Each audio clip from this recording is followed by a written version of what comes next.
Hello, so welcome to Fury at Midway digital version by Revolution Games, originally designed by Yasushi Nakaguro, and the Revolution Games developed by Roger Miller.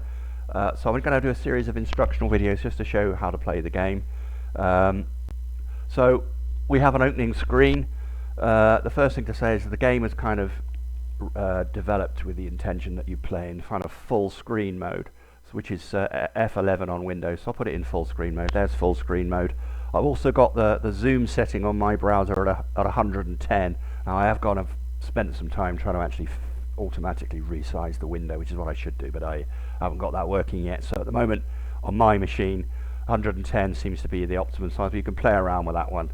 And I can't promise that on some high resolution monitors that the screen will be optimized for the size of that screen, but hey ho, I've tested it on quite a few different machines and it seems to work okay. I'm running this on Windows 11. I've tested it in all browsers and it works fine except Firefox, which doesn't work with the drag and drop, so be warned, but that's in the release notes. Let's get on with the game then. So a new game of Fury at Midway.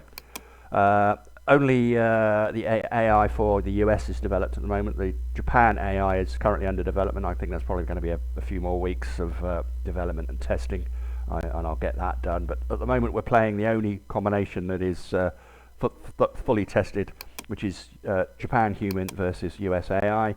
We'll begin the game, and there's the main screen for the setup phase. You can see at the top there that it says which phase of the game we're in and who is actually currently undertaking that particular phase. So this is Japan setup, so there's a Japan flag, and it will tell you any further information. So in this case it's saying Japan needs to place its Akagi air units, its 4 air units over here for the first carrier. All the tracks are the same as in the board game. There are 2 maps, one for each player. Now I could have changed it to only have the human players map on display, because the US players units are all hidden anyway, but for 2 reasons that's not the case. One is that's how I developed it, and it probably would be quite a lot of work to actually go back and redo the main screen to only have 1 map in, and secondly you can actually click on this button at the top here and show the US forces. If you want to play with all the US forces on display, you can do that. It's much more fun to keep them hidden, but you've got that option there. And of course if you put the US forces on display, you're going to need both maps, because you're going to want to see both sides units in their various display boxes and on the main map. So let's get on with the game then. So the first thing that the Japanese needs to do is place his air units. We have these zoom buttons at the top, and I find that for certain game functions it's actually advantageous to zoom in. You can zoom in and then just drag the map around with the mouse pointer. You hold the left mouse button around and just drag it around, which is really quite cool actually. And you don't need the scroll bars like you've got in Vassal, for example. And then once you've done that, you can, if you just hover the mouse over any air unit at any time, it will always give you the valid boxes that it can go to.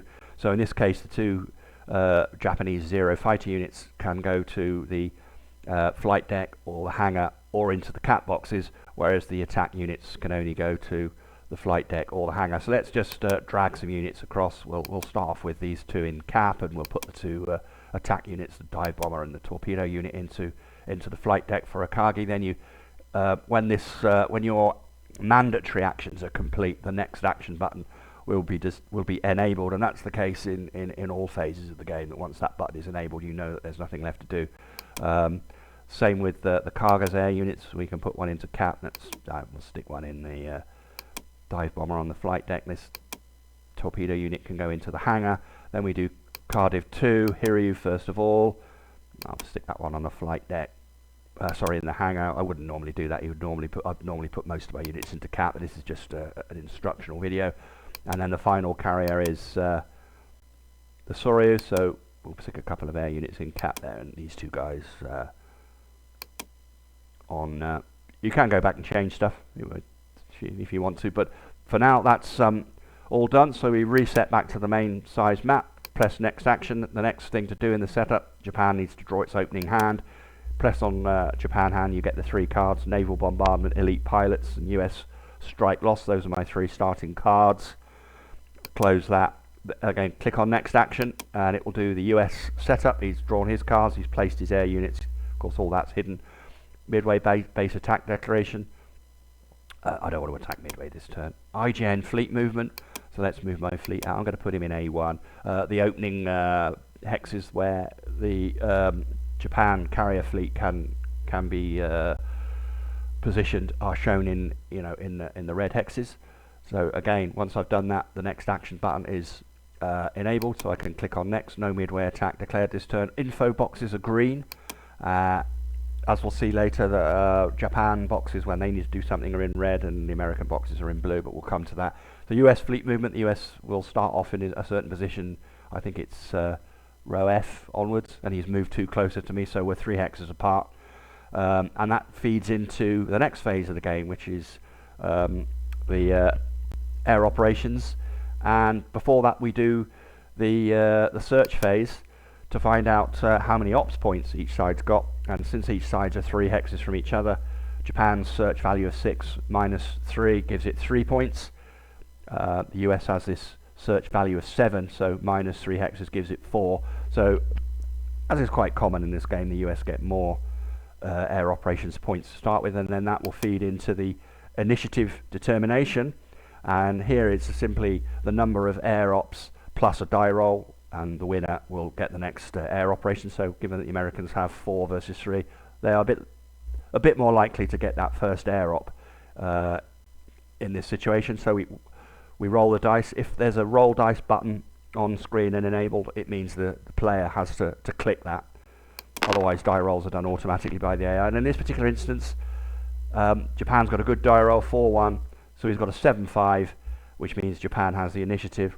So we close that, and then it goes to the opening air combat and air operations strikes, or air strikes and air operations and so on. So let's zoom in. We'll do a formation of an airstrike here. So when the Japan player gets his turn, this box comes up with 1 to 7 strike boxes, and in this game, unlike in the board game, I've just put a number of strike boxes. So you move your air units into strike boxes, and there's a marker that you move across the map rather than actually move all the air units across the map physically, which seems to work quite well. So I'm going to create a couple of strike groups. Again, it shows you where you can drag them, so I'll just any strike box, it doesn't actually matter. I'm going to drag these into strike box 2.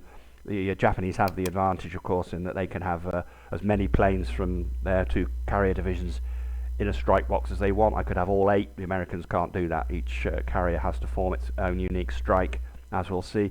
And then with this one, let's create another strike. So we'll have 2.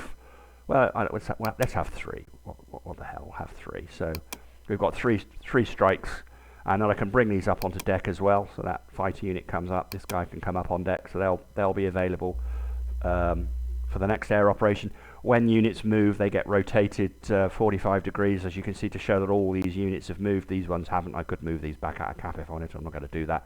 And I get these markers 2, 4, and 5, which I then need to move out onto the map before the end of the air operation.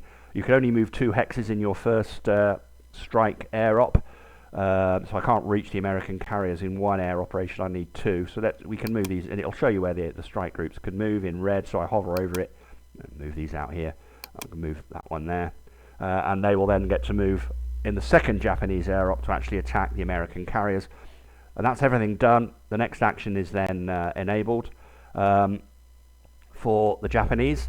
So I think we'll stop there and carry on in a second video where we will see what happens when we actually do the air combat. So I'll leave it there, and thanks for watching. We'll continue in the next video.